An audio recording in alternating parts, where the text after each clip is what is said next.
India news के सवालों का जवाब देंगे, बेबाकी के लिए जाने जाते हैं और अक्सर अपने बयानों से विवादों में भी आ जाते हैं। तो आज के इस एक्सक्लूसिव इंटरव्यू में क्या फिर से कोई नया विवाद खड़ा हो जाएगा?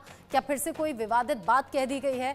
क्योंकि महिलाओं को लेकर, उनके कपड़ों को लेकर या फिर सुंदरता को लेकर इससे पहले भी अनिरुद्धाचार्य बोल चुके हैं। इंडिया न्यूज के सभी दर्शकों का बहुत बहुत स्वागत। आपके साथ मैं रचना बंसल।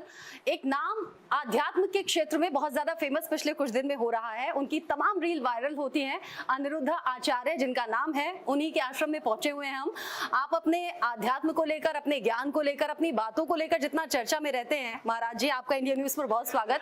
लेकिन साथ ही साथ जो कॉमेडी का तड़का आप लगा देते हैं, आपके बोलने का अंदाज युवाओं को बड़ा प्रेरित कर रहा है। और आज हम जहाँ मौजूद हैं, यहाँ बहुत सी वृद्ध माताएं भी हैं, यानी कि बिल्कुल निशुल्क सेवा उन माताओं के लिए आप कर रहे हैं जिनके अपनों ने, बेटों ने घर से निकाल दिया।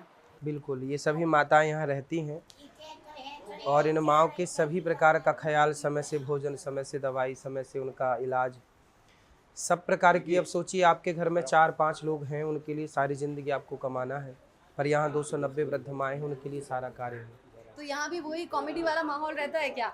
अपनी माताएं, सभी माएँ, देखो यहाँ माएँ रोती यहाँ रोती भी ऐसे आती मजाक हैं, होता है? यहाँ माएँ रोती रोती आती हैं और हमारा प्रयास रहता है कि यहाँ प्रसन्न रहें, खुश रहें, वो हंसने लग जाएं।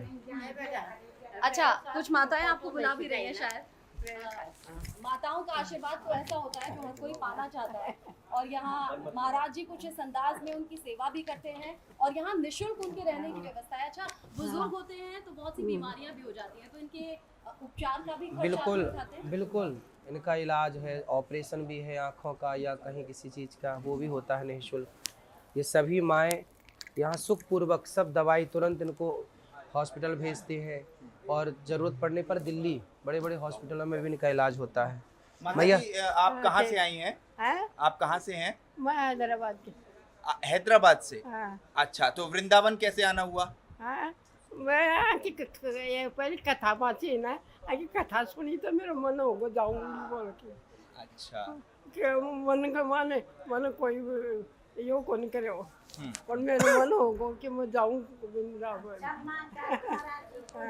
इनकी पूरी सेवा और इनका जो और स्वास्थ्य कथा का सुन पूरा के ध्यान नहीं मेरा रखना मन वो हो सब- बिल्कुल सब कुछ इनका यही ध्यान रखा जाता है, सब कथा प्रकार की सुनो सेवा ना। हो जाती है। अब मेरा मन हो गया जाऊंगी मैं। घर में कौन कौन, बेटे कितने हैं आपके? आए वे दो। 2 बेटा है। हाँ। बेटा सेवा नहीं करते? 2 बेटे हैं मैया के ऐसे स्वास्थ्य नहीं रहते नहीं तो और 2 बेटे हैं, दोनों बेटे सेवा नहीं करते, ना फोन ऑन लगाते। और मेरे को अच्छा नहीं दिखता वो। बेटा बोला तो पियो ना, देखो मेरे को अच्छा तो नहीं बहू सेवा नहीं करती? बहू बहू कहाँ करते? नहीं करती? हाँ, पोता होता है अच्छा। तो वो सेवा क्यों नहीं करता? सेवा बेचारा वो सगड़ो धंधो संभाला क्यों, सगड़ो कर रहा है। धंधा संभाल रहा है, आपको नहीं संभाल पाया? संभालता, मेरे को भी दवाई लाके देता, दवाई पानी लाके देता। अच्छा आचार्य बच्चा। जी, संत तो बहुत सारे हैं, फिर होता आपकी बहुत तरफ अच्छा है। लोग कितने आकर्षित होते हैं? आप में ऐसा अलग क्या है? आप कैसे हंसते हंसाते लोगों को जिंदगी जीने का पाठ देते हैं?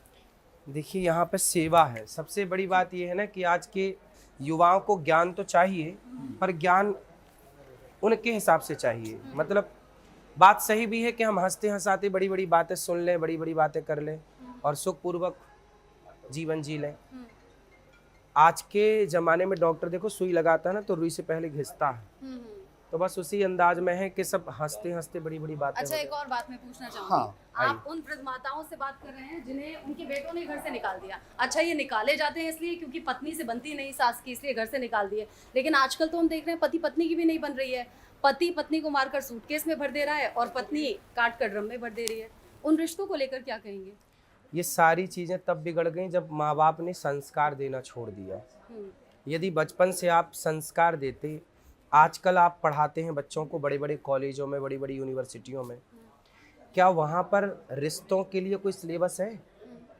आपसे, आप न्यूज़ में हैं, आप न्यूज़ के माध्यम से बात रखिएगा, चैनल के माध्यम से, कि हमने आईटी सेक्टर में जाके बहुत सारा काम कर लिया, हमने साइंटिस्ट होकर के बहुत सारा काम कर लिया, डॉक्टर होके बहुत सारा काम कर लिया, इंजीनियर होके बहुत सारा डेवलप कर लिया। क्या हमें रिश्तों को चलाने का सिलेबस नहीं पढ़ना चाहिए कि रिश्ते कैसे चलाने? कौन पढ़ाएगा? स्कूल में पढ़ाया जाए, मातृदेवो भव पितृदेवो भव, ये पाठ हमारे वेदों में सनातन है, पुराना है, था। क्या आज स्कूलों में ये बताने की जरूरत नहीं है कि बेटा माँ भगवान होती है, माँ की सेवा लेकिन करनी। स्कूल में तो आजकल जोर देते हैं कि सेक्स एजुकेशन पढ़ाना चाहिए।